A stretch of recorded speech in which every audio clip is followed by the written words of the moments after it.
Welcome to the NTN Nightly. I'm Nisha Charles. This edition's top stories.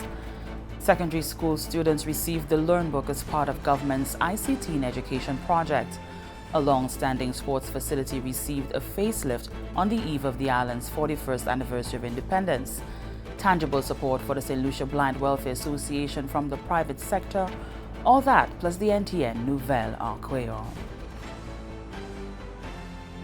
The government of Saint Lucia has taken a significant step in transforming and modernizing the education sector with the distribution of electronic learning devices to secondary school students.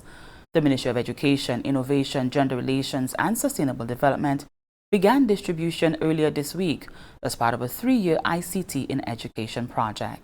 The introduction of the electronic learning device, the Learn Book, is part of a 3-year pilot project across secondary schools, which focuses on broadening information technology in the classroom. The initiative stems from the ratification of the ICT in Education policy, which sets the framework for e-education initiatives being undertaken by the Ministry of Education. Students from 13 secondary schools will be receiving their devices, which replace the one laptop per child program which ended in 2017. Permanent Secretary in the Department of Education, Innovation and Gender Relations, Michelle Charles, says teachers have already undergone training to use these devices in the classrooms. We opted for those 13 schools because these students would have chosen their subjects at the end of Form 2, and it allowed us to be able to monitor and evaluate the project over a 3-year period. So these schools were chosen as the schools to be represented in the pilot. The e-books these devices contain content that are aligned with the CSEC syllabus, and there are 6 books on the devices, mainly English, mathematics, the sciences, and social studies. So these were distributed to parents. Well, they had to sign, of course, for their students this week. But this is just one leg of the entire process. Prior to that, we had engagements with principals of those schools. We also spoke to the various teachers who are going to be champions within those various sectors, but those various schools, to ensure that the initiative is successful. Charles says the devices are interactive and allows for continuous simulation exercises. For example, the student who is doing sciences, you have a number of simulations for lab experiments. And the ebook allows you to go in and do those experiments. You could do them over and over. There's no fear of breaking anything while doing the experiment. So it allows the student to better understand what is happening, as opposed to being within the classroom setting where you have the physical beakers and science equipment in front of you, and you only get to do that lab once. The consultant on the project, Prithviraj Cody, says the courses are hands-on and allows the teachers to assess the students periodically. One of the top benefits here is the interactivity aspect of it. So if a user is reading a physical textbook, as opposed to a physical textbook, here the user can not only interact with the elements, but all the keywords, for example, complex words that are tough to pronounce have pronunciations. There's some scientific words that are tough to remember the definitions for. They're all clickable. They have the definitions for those words. There's cool facts within the book, so they're strategically placed, which means a user can actually break down the reading monotony. So sometimes when it's a dry topic, a user is reading, there's a cool fact towards the end that can break reading monotony. For the teachers, the benefits here are end of section quizzes. So towards the end of every section, there's ready-made quizzes that a teacher can ask the students to take towards the end of the section to kind of evaluate what's the user progression at the end of each section. And towards the end of the chapter, there's an end of chapter test, which is password protected, where the teacher can give out the password right before she wants to take a class test. Cody encouraged the students to take advantage of the resources available to them through the e-book, which will prepare them for a more integrated digital aspect of their education. Meantime, secondary schools' principals have been exchanging notes on issues they face in the management of their respective schools. Anisia Antoine has the details. Representatives from the Ministry of Education met recently with the secondary and primary school principals to discuss instructional plans for teaching and learning in a classroom. Fiona Mayer, Chief Education Officer at the Ministry of Education, noted that the instructions given has a direct impact on assessment. We're looking at the various exams that we ensure our students are part of, including CCSLC, CSEC and CVQ, and finding out what happens on the ground in terms of the practical implementation of those programs. What are the strengths that our principals see?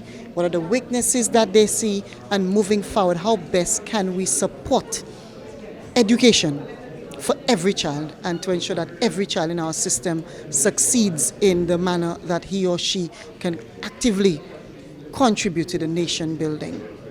During the meeting, the National Lotteries Authority presented a monetary contribution to the various district education officers on behalf of principals towards their annual school sporting events. Kieran Serrier is the chairman of the National Lotteries Authority.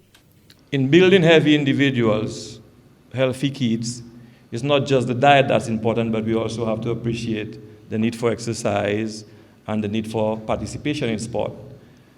However, I must say that participation alone is not enough, because it's not enough to just participate.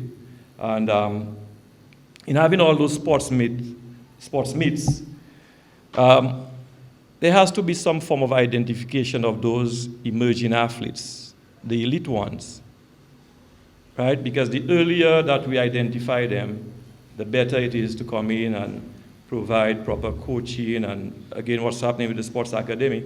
Then we can isolate those individuals and then get them to follow a dedicated program that would help them. Chief Medical Officer Fiona Mayer expressed gratitude to the authority for their donation. They've been very generous. They continue to be generous in terms of providing financial support, monetary support to our schools. They're part of the after-school program in many schools and in all 8 districts. And similarly, they support our sporting events that we know every school scrambles to find funding for per year. But we recognize that very, very significant. How can we have a nation that is not a fit nation, that is not a healthy nation? Therefore, sports and physical education has a big role to play. So we're very pleased that they were able to come here today. The meeting was held on Friday, February 14th, 2020. From the Government Information Service, I am Anicia Antoine reporting. Ahead of the celebrations of Saint Lucia's 41st anniversary of independence, a long-standing sports facility has received a facelift, complements the Make It Happen Foundation, Harris Spain Saint Lucia, and a contingent of Saint Lucians serving in the British Army. More from Janelle Norfeld. The Make It Happen Foundation, Harris Spain Saint Lucia Limited, and the Saint Lucian soldiers in the British Army have collaborated to give the Vigie Complex a much-needed facelift. Lucia Slick is a director on the Make It Happen Foundation. We have a number of British soldiers, Saint Lucians who are members of the British Army, who have come back to Saint Lucia, first time ever, to partake in the independence activities. So this is reaching out for them to give back. With the help of Harris Paints, they are sprouting up the sports complex. Short and sweet in that regard.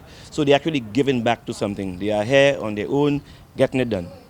Harris Spain Saint Lucia Limited is no stranger to initiatives undertaken by the Make It Happen Foundation, and when asked to collaborate on this one, Sales Trade Manager Christopher Joseph says it was a no-brainer. We have partnered with the Make It Happen Foundation. We, of course, they've done a number of projects here in Saint Lucia, and it's not the first time that we've partnered with them. So when they called upon us for us to be part of this whole initiative, the repainting of the multipurpose complex here in Vigie, of course, we just jump on board and say, yes, we are going to partner with them. And of course, we are here with some of the British soldiers here. I think most of them are from Saint Lucia, and of course, they are just giving back to the island. So we came on board, provide them with all the paints. Of course, we did an assessment of what has to be done first, and we provided them with all the paint. And as you could see behind you, the guys are all happy, the guys are painting, and of course, they're making it happen. British Army Staff Sergeant Neve Dasheville said the contingent is elated to give back.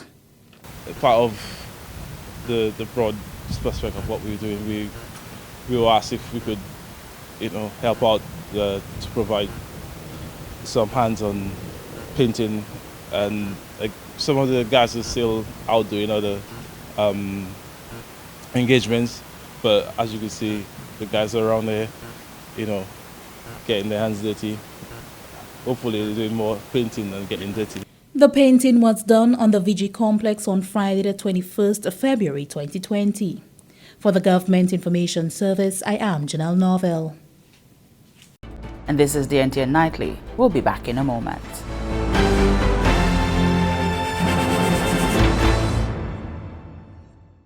Saint Lucia on the move to improve. It's time to unite for the sake of tourism.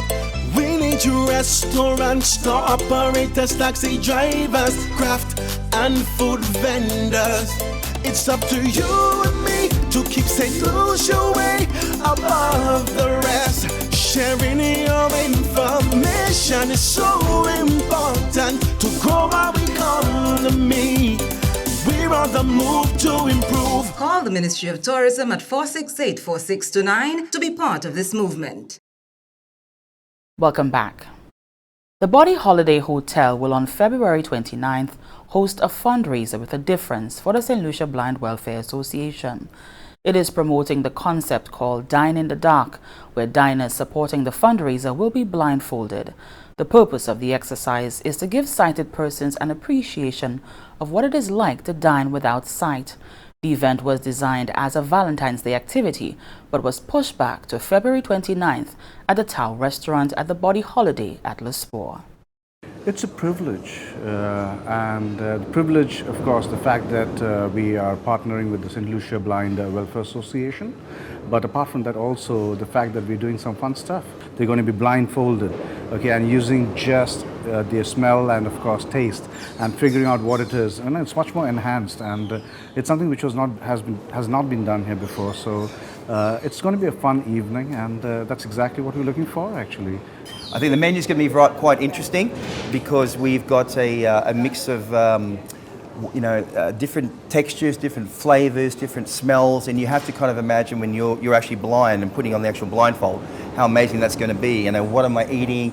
What texture it is, what smell it is. So that's going to be very, very intriguing for a lot of the guests, and it's going to be an eye-opener as well. This is my plate, this is my knife and fork, this is my serviette here, depending how they eat. So that's going to be interesting, and there'll be a waiter on each table just to ensure that there's no bumping of the glasses and falling over, etc.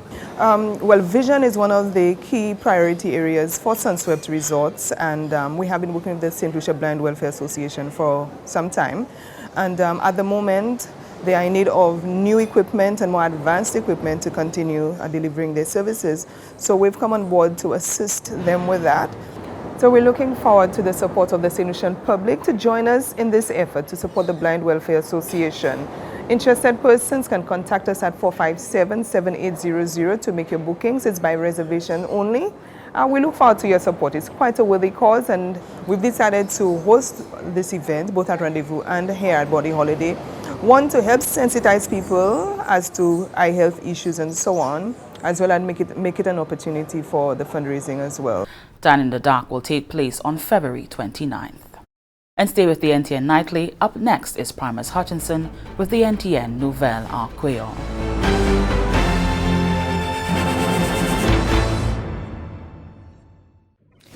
The Ministry of Tourism is working alongside the Department of Statistics to develop St. Lucia's Tourism Satellite Account, TSA. The Tourism Satellite Account is an internationally established method of measuring the direct contributions of tourism to our national economy. This will help the government in developing effective policy for the industry. If you are in the business of tourism, the ministry needs your help in collecting critical data necessary for this tourism satellite account. Let's all help to develop and improve our economy.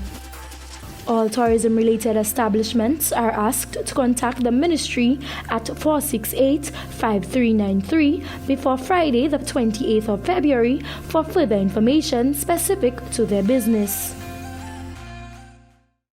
Welcome back. We join Primus Hutchinson for the NTN Nouvelle en Creole. Merci Nisha. Monsieur, Madame, département qui a responsabilité pour l'information en gouvernement Saint Lucia, ça c'est GIS. Ensemble avec télévision nationale pays NTN, caposato Nouvelle en Creole. Posato, Primus Hutchinson. Ni gouvernement et aussi les citoyens caribla qu'a considéré à d'un haut degré extrêmement manière pour réduire la situation de crime et violence en parmi jeunesse en région en région Caribla même. Pour le gouvernement Saint Lucia, déjà, l'initiative ça là, genre plan de développement yo, pour protéger les citoyens Saint Lucia.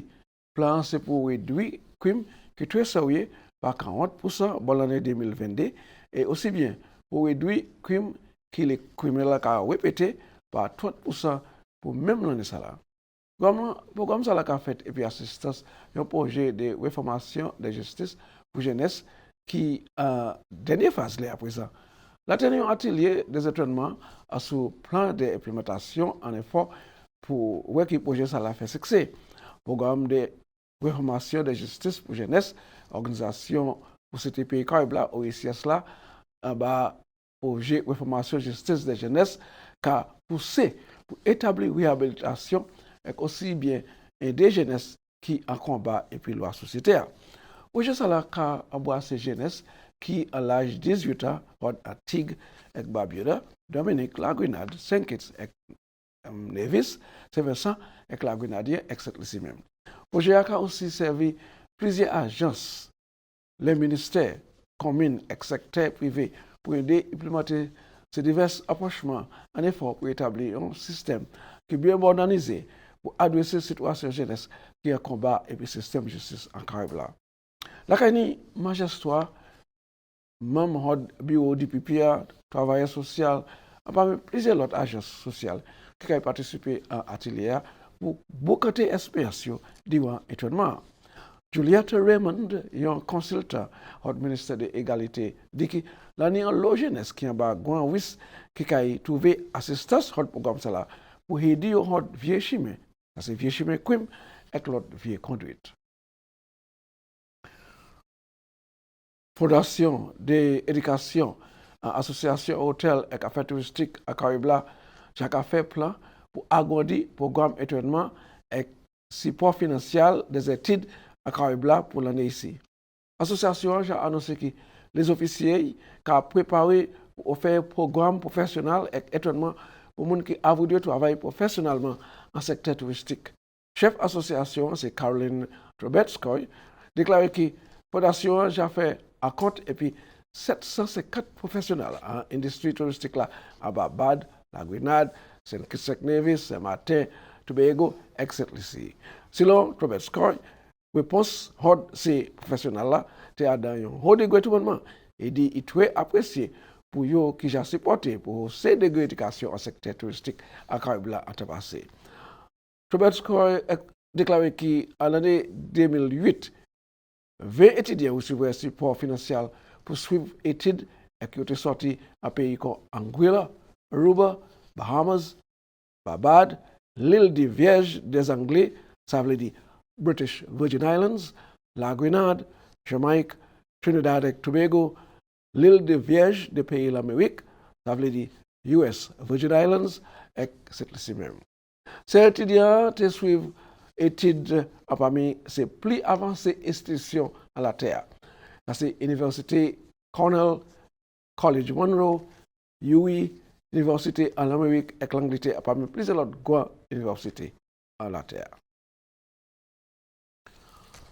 Département de santé, qui a conseillé public Saint Lucia pour prendre bonne précaution en façon de servir avec boire de l'eau durant une situation concernant les problèmes de l'eau qui va se expériencer maintenant.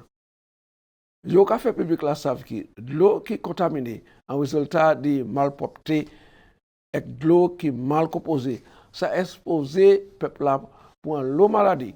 Ils ont trouvé relâchement, l'inflammation en physique et que ça affecte l'autre monde par manger qui est contaminé. Et de l'eau, juste si vous touchez place qui est affectée et qu'après vous placez la main en bouche. Le département a averti aussi les Tibet et vermine qui a produit de l'eau et qui ça porté maladie comme dengue, chikungunya et Zika. Alors, le département de santé a conseillé public là pour servir bombe et conteneurs qui propre et bien nettoyés. C'est bien nettoyé avant ou vider de l'eau à l'intérieur. Il a conseillé aussi pour servir bleach, Clorox, pour un petit tuyau dans un litre de l'eau. C'est faut couvrir toute bombe pour protéger de l'eau, comme si vermine ça là en main pour de l'eau qui est nette. On a aussi au Cameroun pour bouillir toute l'eau qui pas bien qu'acheter en bouteille. Yon a aussi bien servi pils pour purifier de l'eau avant boire. Plus mais pour les enfants, enfin, plus mais pour les enfants boire l'électricité qu'on ça. Mais si on est pour servir lettre à poudre, il y a qui fait assurer ou bien bouillir de l'eau qui vous servir. Il y a faire assurer que tout manger bien préparé avec de l'eau qui est nette et propre, toujours laver la main et puis ça avec de l'eau, laver tout article qui vous servir pour boire de l'eau et bien pour boire manger. Il y a pour prendre bonne précaution et si ça fait sans manger dans un restaurant, rester loin parce que ou peut assurer ou pas assurer si de l'eau a servi à c'est un qui propre. Alors, prenez précaution avec ça. Et c'est comme ça nous avons notre nouvelle là. Je vous remercie autant pour regarder. Je vous avoir une invitation pour changer puis moi considérer conserver la vie dans les pour cette autre nouvelle à Créole. Je vous souhaite toute cette lycée en cette lycée même et que l'autre pays un bon anniversaire 41 parce que 41 anniversaire et pas dans cette lycée. Après ça, je vais vous présenter Nisha. Merci Opil Primus, and here's a look at what's happening to us weather-wise. Fair to partly cloudy skies becoming cloudy at times with widely scattered showers. The Atlantic high-pressure system will continue to generate moderate easterly winds and rough seas across the eastern Caribbean region for the next 24 hours. Low-level cloud patches drifting along the easterly wind flow will cause occasional cloudiness with a few showers over the region during the next 24 hours. The tides for Castries Harbour was high at 2:35 p.m. and will be low at 9:11 p.m. The tides for Vieux Bay was high at 3:42 p.m. and will be low at 10:38 p.m. The sea is moderate to locally rough with waves 4 to 7 feet or 1.2 to 2.1 meters. Small craft operators and sea bathers are advised to exercise caution due to marginally rough seas. The sun will rise Saturday at 6:24 a.m. And that brings us to the end of the NTN Nightly. Join us next time at 7 p.m. with a repeat at 7 a.m. You can also catch up with us anytime on the Saint Lucia Government Facebook page or YouTube channel. I'm Nisha Charles.